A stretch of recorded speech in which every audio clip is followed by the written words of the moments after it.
नमस्कार, जन उत्तराखंड में आप सभी का स्वागत है। मैं हूं प्रभात। सबसे पहले हेडलाइंस।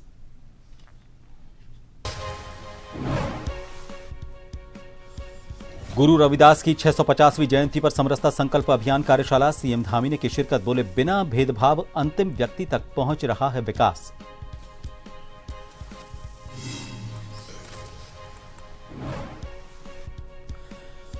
उत्तराखंड राज्य वन्यजीव बोर्ड की बैठक में शामिल हुए मुख्यमंत्री। कहा, उत्तराखंड के विकास में वन विभाग की अहम भूमिका। वन और वन्यजीवों से जुड़े मुद्दों के समाधान के साथ लंबित विकास परियोजनाओं को भी मिलेगी रफ्तार। देहरादून में नकली दवाओं की फैक्ट्री का बड़ा भंडाफोड़। नामी कंपनियों के नाम पर तैयार हो रही थी फर्जी दवाइयां। जांच के तहत दूसरे राज्यों से जुड़े होने की आशंका।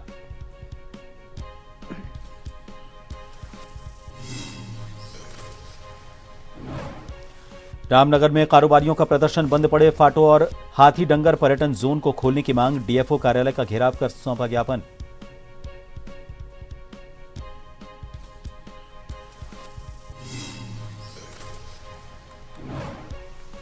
और उधम सिंह नगर में नशा तस्करों पर एक्शन। ऑपरेशन प्रहार के तहत 6 गिरफ्तार। अफीम, चरस और स्मैक की बड़ी खेप बरामद। कार, 2 बाइक और मोबाइल भी जब्त।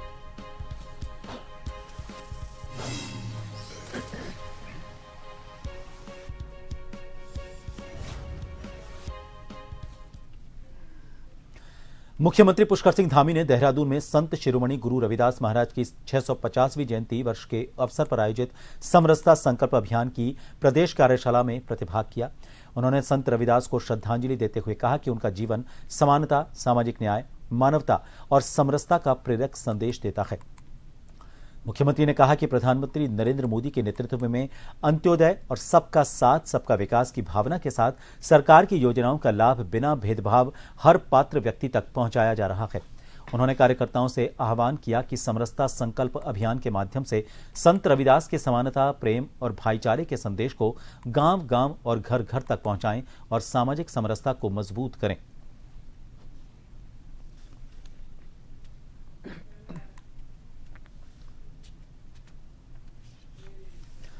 उत्तराखंड राज्य वन्यजीव बोर्ड की बैठक में शामिल हुए मुख्यमंत्री पुष्कर सिंह धामी ने प्रदेश के संतुलित विकास में वन विभाग की भूमिका को बेहद अहम बताया। मीडिया से बातचीत करते हुए मुख्यमंत्री ने कहा कि राज्य का 70% से ज्यादा भूभाग वन क्षेत्र में आता है, जहां वन्यजीवों और पर्यावरण का विशेष महत्व है। ऐसे में यदि ये कहा जाए कि उत्तराखंड के विकास का रास्ता वन विभाग से होकर गुजरता है, तो इसमें कोई अतिशयोक्ति नहीं होगी।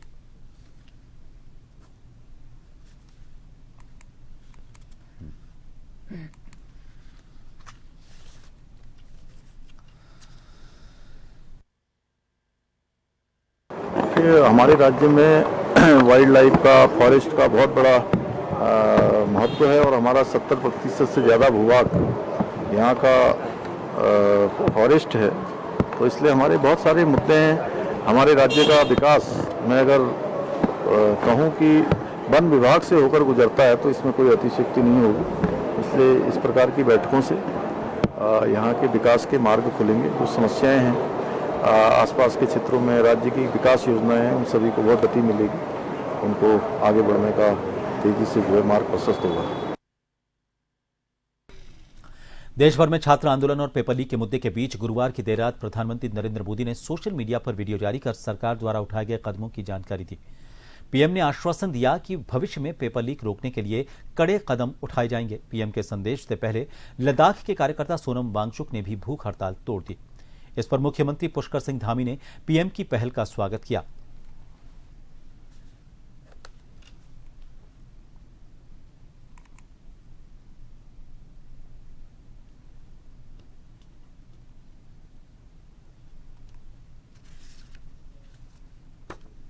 देखिए, देश आज़ादी के बाद जितने देश के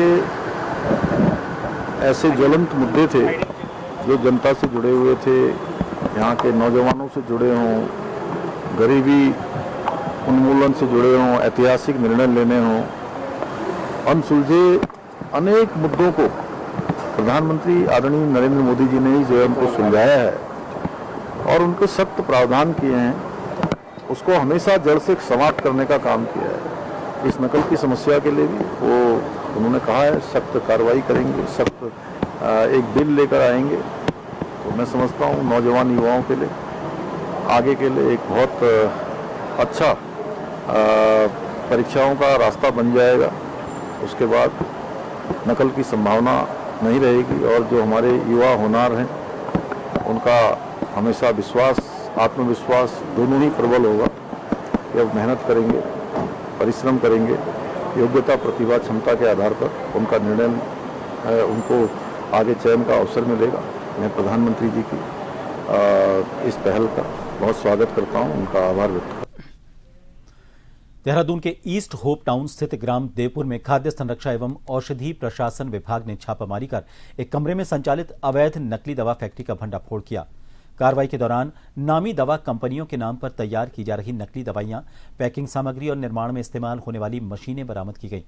प्रारंभिक जांच में मामले के तार अन्य राज्यों से जुड़े होने की आशंका है, जिसके चलते उत्तर प्रदेश औषधि नियंत्रण विभाग के साथ संयुक्त जांच की जा रही है। अपर आयुक्त ताजवर जग्गी ने कहा कि नकली दवा नेटवर्क पर सख्त कार्रवाई के लिए राज्यों के बीच समन्वय बढ़ाया जा रहा है ताकि ऐसे गिरोहों पर प्रभावी रोक लगाई जा सके।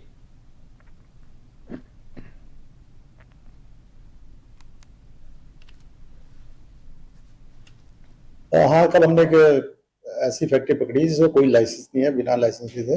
हमारे सीनियर इंस्पेक्टर मानव सिंह राणा, उनको इन्फॉर्मेशन आ रही थी बार बार, तो वो रेकी कर रहे थे इसके। कल उनको पता चला कि वहां जाकर जब छापेमारी की गई तो वो बड़ी बड़ी कंपनियों की दवाइयां बना रहे थे बिना लाइसेंस के, और उसकी सप्लाई वो यूपी और अन्य स्टेटों में भी कर रहे थे। तो हमने वहाँ के इंस्पेक्टर्स को भी, वहाँ के ड्रग कंट्रोलर को सूचित किया कि वो अपने किसी इंस्पेक्टर को भेजें जिससे कि इसकी इन्वेस्टिगेशन आगे तक करें। कल हमने पकड़ा है उसको, 3 लोग अरेस्ट हुए हैं और एक अभी फरार है, जो कि रेगुलर यही कार्य कर रहा है, अन्य नामों से कर रहा है। डोईवाला के लच्छीवाला स्थित प्राचीन लच्छेश्वर शिव मंदिर के टीन शेड निर्माण कार्य का शुक्रवार को क्षेत्रीय विधायक बृजभूषण गैरोला ने विधिवत पूजा अर्चना के साथ शिलान्यास किया। इस अवसर पर आयोजित कार्यक्रम में बड़ी संख्या में श्रद्धालु, स्थानीय जनप्रतिनिधि और क्षेत्रवासी मौजूद रहे। कार्यक्रम को संबोधित करते हुए विधायक बृजभूषण गैरोला ने कहा कि धार्मिक स्थलों का विकास केवल आस्था से ही नहीं बल्कि सामाजिक और सांस्कृतिक विरासत के संरक्षण से भी जुड़ा हुआ है। उन्होंने कहा कि राज्य सरकार क्षेत्र के समग्र विकास के लिए लगातार काम कर रही है। सड़क, स्वास्थ्य, शिक्षा, पेयजल और अन्य बुनियादी सुविधाओं को मजबूत बनाने पर विशेष ध्यान दिया जा रहा है ताकि लोगों को बेहतर सुविधाएं उपलब्ध हो सकें। उन्होंने कहा कि क्षेत्र में विकास कार्यों की गति आगे भी इसी प्रकार जारी रहेगी और जनहित से जुड़े हर काम को प्राथमिकता के आधार पर पूरा किया जाएगा।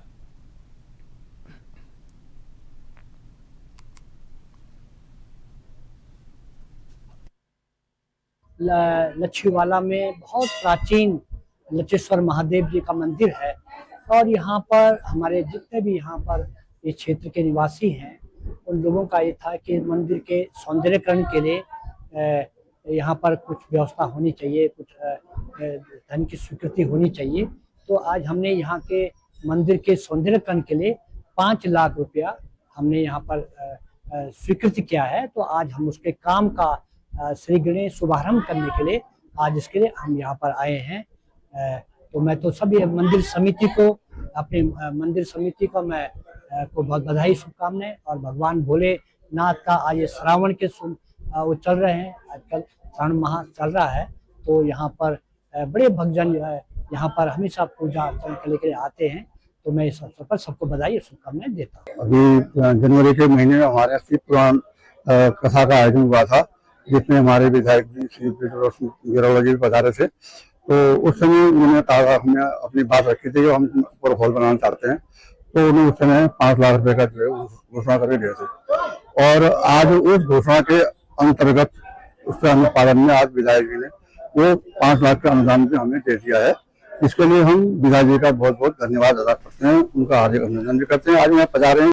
गुरुद्वारा लंगर हॉल में भारतीय किसान यूनियन के नवनियुक्त जिलाध्यक्ष परमजीत सिंह पम्मा का किसानों ने फूल मालाएं पहनाकर गर्मजोशी के साथ स्वागत किया। इस अवसर पर आयोजित बैठक में क्षेत्र के किसानों की विभिन्न समस्याओं पर विस्तार से चर्चा की गई। किसानों ने विश्वास जताया कि नई जिला अध्यक्ष के नेतृत्व में संगठन और अधिक मजबूती के साथ किसानों की आवाज बुलंद करेगा। अपने संबोधन में नवनियुक्त जिला अध्यक्ष परमजीत सिंह पम्मा ने कहा कि संगठन ने उन पर जो भरोसा जताया है उस पर वो पूरी ईमानदारी, निष्ठा और समर्पण के साथ खरा उतरने का प्रयास करेंगे।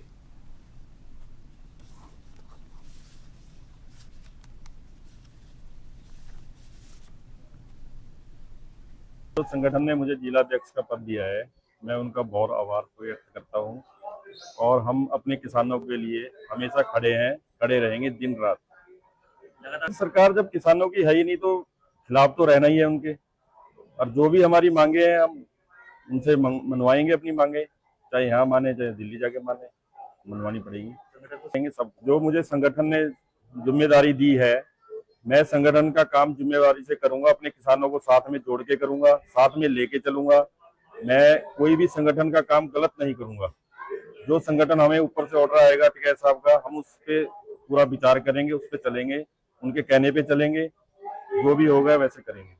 कोई गुटबाजी नहीं है। भारतीय किसान यूनियन टिकैत सभी 36 बिरादरी का है, सबका अधिकार है।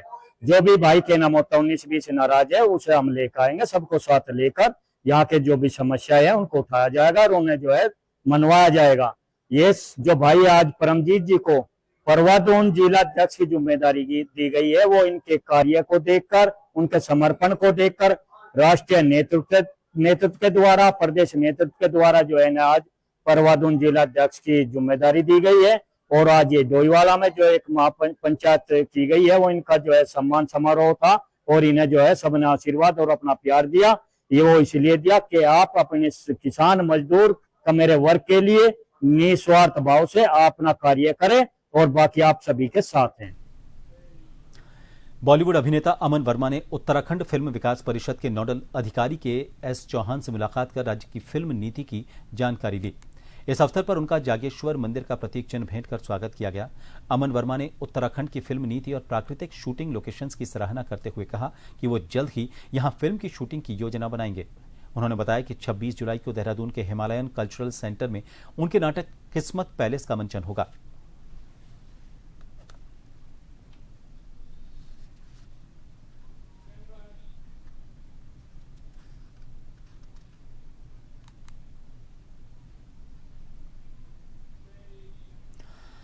सीएम पुष्कर सिंह धामी ने मुख्यमंत्री कैंप कार्यालय स्थित मुख्य सेवक सदन में प्रदेश के विभिन्न क्षेत्रों से आए नागरिकों की समस्याओं और शिकायतों को गंभीरता से सुना।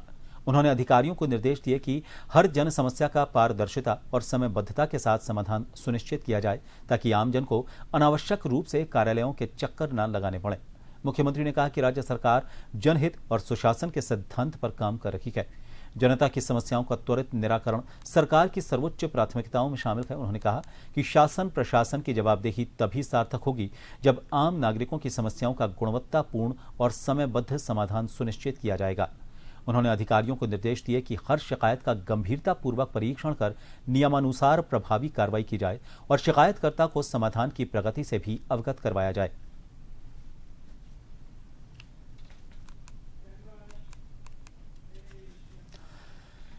रामनगर तराई पश्चिमी वन प्रभाग के अंतर्गत आने वाले फाटो पर्यटन जोन और हाथी डंगर पर्यटन जोन को दोबारा खोले जाने की मांग को लेकर पर्यटन कारोबारियों ने मोर्चा खोल दिया है। शुक्रवार को जिप्सी चालक, गाइड, वाहन मालिकों और अन्य स्थानीय पर्यटन कारोबारियों ने तराई पश्चिमी वन प्रभाग के डीएफओ प्रकाश आर्य का घेराव करते हुए दोनों पर्यटन जोन को खोलने की मांग की। इस दौरान कारोबारियों ने डीएफओ को ज्ञापन भी सौंपा। पर्यटन कारोबारियों का कहना है कि फाटो और हाथी डंगर जोन के बंद होने से क्षेत्र में पर्यटन गतिविधियां प्रभावित हो रही हैं।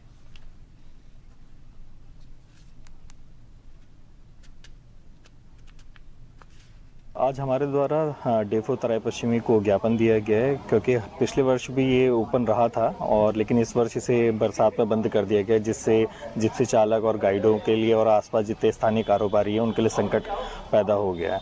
तो रोजगार बना रहे इसलिए हमने आज डेफो तराई को ये ज्ञापन सौंपा है कि इसको खोलें और जिससे हमारा रोजगार भी बना रहे। देखिए, जो फाटो जोन और हमारा हाथी डगर जोन है, एक वो प्रक्रिया के तहत बंद किया गया है वन्य जीवों के ऊपर स्ट्रेस और ये सारी चीज़ों को देखते हुए। लेकिन आज ये हमारे सारे गाइड्स और जिप्सी वाहन चालक और वाहन मालिक जो हैं आज यहाँ पे आए हैं। इनकी अपनी मांग है, इनके द्वारा एक ज्ञापन भी दिया गया है। तो इस पर ज्ञापन पर भी गंभीरतापूर्वक विचार किया जाएगा, उच्च स्तर से भी सहमति ली जाएगी, उसके तदनुसार फिर कार्रवाई करेंगे। उत्तराखंड परिवहन निगम की बसों का बीच रास्ते में खड़े होने का सिलसिला रुकने का नाम नहीं ले रहा। परिवहन निगम के सबसे पुराने डिपो में से लोहाघाट डिपो के हाल बद से बदतर होते जा रहे हैं। डिपो में बसों की भारी किल्लत चल रही है। तो वहीं आज लोहाघाट के छमनिया स्थित वर्कशॉप से हल्द्वानी जाने के लिए निकली हुई लोहाघाट डिपो की बस मात्र 3 किलोमीटर चलकर लोहाघाट के बस अड्डे पहुंचकर खराब होकर फिर खड़ी हो गई। इस कारण हल्द्वानी जाने वाले यात्रियों को काफी दिक्कतों का सामना करना पड़ा। बस के खराब होने पर यात्रियों ने गहरी नाराजगी जताई। लोगों ने कहा कि रोडवेज की बसें आए दिन बीच रास्ते में खराब होकर खड़ी हो जाती हैं। कई बसें दुर्घटनाओं का शिकार भी हो चुकी हैं। लोगों ने शासन प्रशासन से लोहाघाट डिपो को नई बसें देने की मांग की।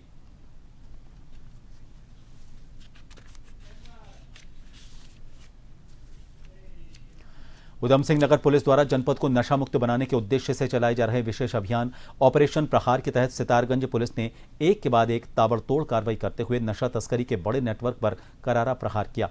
वरिष्ठ पुलिस अधीक्षक अजय गणपति के निर्देशन, पुलिस अधीक्षक नगर तथा क्षेत्राधिकारी सितारगंज के कुशल पर्यवेक्षण में कोतवाली सितारगंज और चौकी सिडकुल पुलिस ने 23 जुलाई को 2 अलग अलग जगहों पर घेराबंदी कर 6 नशा तस्करों को गिरफ्तार किया।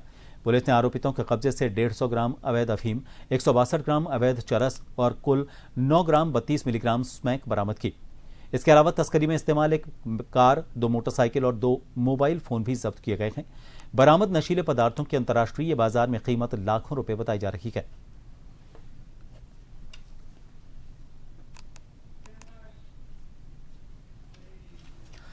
काशीपुर में आज नगर निगम परिसर में महापौर दीपक बाली और नगर आयुक्त रविंद्र सिंह बिष्ट ने घर घर डस्टबिन वितरण अभियान का शुभारंभ करते हुए डस्टबिन वितरण वाहन को हरी झंडी दिखाकर रवाना किया। अभियान के तहत नगर निगम क्षेत्र के हर घर और किराएदार को गीले और सूखे कचरे के लिए 2 डस्टबिन उपलब्ध करवाए जाएंगे। इसकी शुरुआत वार्ड संख्या 1 से हुई। रोजाना 1 से 2 वार्डों में लगभग 80,000 डस्टबिन वितरित किए जाएंगे। महापौर ने नागरिकों से कचरा पृथक्करण अपनाने और सड़कों पर कूड़ा न फेंकने की अपील की। कार्यक्रम में सहायक नगर आयुक्त विनोद लाल, कार्यालय अधीक्षक विकास शर्मा, पार्षद दीपा पाठक, प्रणामी सहित कई गणमान्य नागरिक मौजूद रहे।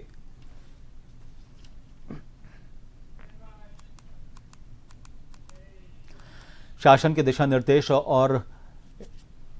निर्देशों पर चंपावत और लोहाघाट में मास्टर प्लान 2041 के तहत नगर और ग्राम नियोजन विभाग के सर्वे का काम शुरू किया जा रहा है।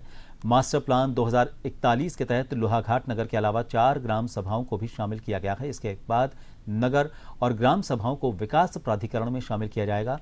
इसके लिए शासन द्वारा 31 जुलाई तक सुझाव और आपत्तियां मांगी गई हैं। मास्टर प्लान 2041 में शामिल किए गए लोहाघाट के निकटवर्ती ग्राम सभा कलीगांव के ग्रामीणों ने मास्टर प्लान 2041 में शामिल होने से साफ इनकार कर दिया है। ग्रामीणों ने प्राधिकरण का जोरदार विरोध करते हुए नगर और ग्राम नियोजन विभाग के अधिकारियों के सामने अपनी लिखित आपत्ति दर्ज की।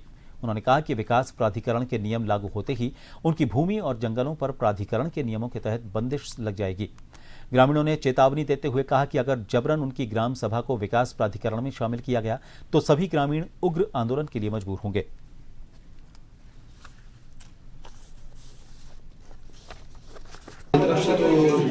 आपत्ति और सुझाव लेने के लिए हम यहाँ पर हैं। तो अगर आपको शामिल नहीं होना है तो आप अपनी तरफ से अपनी आपत्तियाँ दर्ज करवा सकते हैं। सर इस विषय में तो पहले सर्वे 2023 में हो चुका है। सर्वे तो ये अभी का नहीं है, ये मास्टर प्लान 2023 से गतिमान है। वर्तमान समय में जो हम और ये भी फाइनल नहीं है, अभी ये ड्राफ्ट है इसका। अभी जब लोगों से आपत्तियां और उनके सुझावों को लेकर उसके बाद इसका फाइनल